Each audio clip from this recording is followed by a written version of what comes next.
Hi കൂട്ടുകാരെ, ഇന്ന് ഫിഷായിട്ട് അമ്പലത്തിൽ പോയിട്ടോ.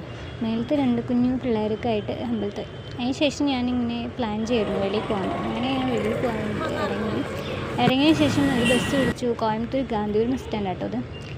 ഗാന്ധിപുരം ബസ് സ്റ്റാൻഡ് എല്ലാവരും കോയമ്പത്തൂരുള്ളവർക്കൊക്കെ അറിയാം.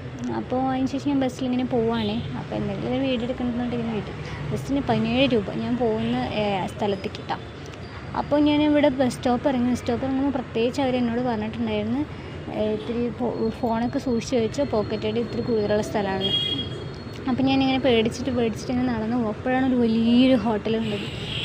ഗായ്സ്, ഇത് ഫ്രണ്ട്സ്, ഇത് വലിയൊരു ഹോട്ടലാട്ടോ. റെസിഡൻസി പോലത്തെ വലിയ ഹോട്ടലാണ്. ഇത് അവിനാശ് റോഡ് ആ ഒരു ഭാഗത്താണ്. എന്നിട്ട് പെട്ടെന്ന് ദാഹിച്ച്, കുറേ നടന്നില്ലേ, ദാഹിച്ച് നല്ല ഒരു ചുട്ട വെയിൽ. അപ്പോൾ ശരിയൊന്നും ഇളനീര് കുടിക്കാമെന്ന് പറഞ്ഞിട്ട് ഞാൻ നിൽക്കാം. അപ്പോൾ ആ ചേട്ടൻ ഇങ്ങനെ ഇളനീര് കുടിച്ച് അതിൻ്റെ വീടാണ്. അറിയില്ല നോക്കോ ഗൈസ്, ഞാൻ എത്ര രൂപ കൊടുക്കണം?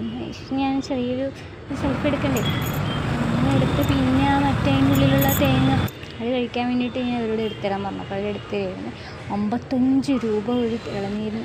ഞാനതൊക്കെ കുടിച്ച് അങ്ങനെ നടന്ന് ആ ഒരു അമ്പലത്തിൽ പോകാമെന്നിട്ട് ഇങ്ങനെ പ്ലാൻ ചെയ്ത് പോകുമ്പോഴാണ് ഒരു റീജിയണൽ സയൻസ് സെൻറ്റർ പോയിട്ട് സംഭവം കണ്ടത്. ശരി എന്നാൽ അമ്മ അമ്പലം ക്യാൻസൽ ചെയ്ത് നമുക്ക് ഇനി നെക്സ്റ്റ് ഇതിലേക്ക് പോകാമെന്ന് പറഞ്ഞിട്ട് ഞാൻ ഇവിടെ കയറിയപ്പോൾ 55 രൂപ ടിക്കറ്റ്, അഡൾട്ട് ആയതുകൊണ്ട്. ശരി, ഓക്കെ എന്ന് കണ്ട് കൊടുത്തു കഴിഞ്ഞിട്ട് ഞാൻ ശരി എന്നാൽ നമുക്കിനി ഉള്ളിൽ പോവാം, എന്താ നോക്കാമല്ലോ, എന്തൊരു ഒറ്റയ്ക്കുള്ള ട്രിപ്പല്ലേ, എന്താ നോക്കാമല്ലോ എന്ന് പറഞ്ഞിട്ട് ഞാൻ ഇങ്ങനെ നടന്നു പോകാട്ടോ. വലിയ സംഭവമാണ്, വലിയ ബിൽഡിങ്ങാണ്, ബാഗ് സൂപ്പറായിട്ടുണ്ട് കാണാൻ. പക്ഷേ ആൾക്കാർ കമ്മിയാണ്. 2-3 ഫാമിലി ഞാൻ വരുന്ന സമയത്ത് പോയിട്ടുണ്ടായിരുന്നു. ശരി എന്ന് പറഞ്ഞിട്ട് ഇങ്ങനെ നോക്കാം. അപ്പോൾ വീടെടുത്തപ്പോൾ വലിയ ഇങ്ങനെ പഴയ ഓരോരോ കണ്ടുപിടുത്തങ്ങളും സയൻസ് റിലേറ്റഡ് ആയിട്ടുള്ള കുറച്ച് സയൻറ്റിഫിക്, അതാണ് സയൻസ് സെൻറ്റർ എന്ന് പറഞ്ഞിട്ട് അവിടെ പേരുണ്ടായിരുന്നില്ല, അത് തന്നെ വേറെ ഒന്നുമില്ല. അപ്പോൾ അതൊക്കെയായിരുന്നു സംഭവം. നമുക്ക് പിന്നെ അത്ര ഞാൻ പഠിക്കാത്തതുകൊണ്ട് എനിക്കതിനെ കുറിച്ചൊന്നും അറിയില്ല. ഞാൻ റീഡ് ചെയ്തതിന് ശേഷം കുറച്ച് വീഡിയോ ഒക്കെ എടുത്തിട്ട് ഞാൻ ഇനി അങ്ങോട്ട് ഉള്ളിൽ കയറാൻ പോവുകയാണ് ഗൈസ്. അപ്പോൾ ഞാൻ ഉള്ളിൽ പോകണ കുറച്ച് വീഡിയോസൊക്കെ എടുത്തിട്ടുണ്ടായിരുന്നു, പക്ഷേ അവിടെ വീഡിയോ അലോഡ് അല്ലാന്ന് ഞാൻ ശേഷം അറിഞ്ഞത്. അപ്പം ഞാൻ അപ്ലോഡ് ചെയ്യുന്നില്ല, ഇനി അവർക്ക് അതിൽ പ്രശ്നമുണ്ട, കുറച്ച് മാത്രമേ ഇട്ടിട്ടുള്ളൂ. പിടിക്കണം, നമുക്ക് നോക്കാം. അതിന് ശേഷം ഞാനൊരു 3D ഷോ ഉണ്ട്, അതിനുള്ളിൽ പോയിട്ടെടുത്ത വീഡിയോ ആണ്.